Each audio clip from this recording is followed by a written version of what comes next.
ఈరోజు ఐపీఎల్లో జరిగిన మ్యాచ్ అండ్ లీస్ట్ ప్లేస్లో ఉన్న teams Mumbai Indians and Lucknow Super జైంట్స్తో మధ్యన జరిగిందనమాట మ్యాచ్. సో ముందుగా బ్యాటింగ్ చేసిన లక్నో సూపర్ జైంట్స్ వచ్చేసి 228 కొట్టడం జరిగింది అండ్ దాన్ని ముంబై ఇండియన్స్ చాలా ఈజీగా చేస్ చేయడం జరిగింది. ఎందుకంటే మ్యాచ్ వచ్చేసి వాంకెండాలో, సో బౌండరీస్ అనేది చాలా షార్ట్గా ఉంటాయి అండ్ ముంబైకి యాజ్ యూజువల్గా వచ్చిన గ్రౌండ్. సో ఎలాంటి కంగారు లేకుండా సింపుల్గా చేస్ చేయడం జరిగింది. అండ్ మ్యాచ్ డీటెయిల్స్లోకి వెళ్తే సూపర్ జైంట్స్ ఫస్ట్ బ్యాటింగ్ చేసి 228 కొట్టింది. అందులో నికోలస్ పురాన్ చాలా బాగా ఆడాడు, 8 సిక్సెస్ కొట్టాడు అండ్ హాఫ్ సెంచరీతో 60+ రన్స్ కొట్టాడు. అండ్ అతని తోడుగా Marsh 40+ and Aiden Markram and ఎండ్లో హిమ్మత్ సింగ్ వచ్చేసి 30 రన్స్ కొట్టడంతో ఆల్మోస్ట్ 228 వెళ్ళింది.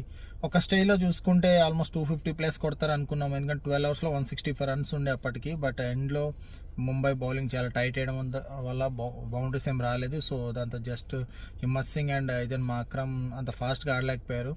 సో 228కి రెస్ట్రిక్ట్ చేయడం జరిగింది ముంబై బౌలర్స్. అండ్ చేజింగ్లో చూసుకుంటే 10 ఓవర్స్కే 140 రన్స్ కొట్టడం జరిగింది Mumbai Indians openers Rickelton and Rohit Sharma. Comeback match చాలా బాగా ఆడాడు, 80+ రన్స్ కొట్టాడు అండ్ ఇద్దరు కలిసి ఆల్మోస్ట్ 10 ఓవర్స్లోనే 143 కొట్టి ఫస్ట్ వికెట్ అవుట్ అవడం జరిగింది.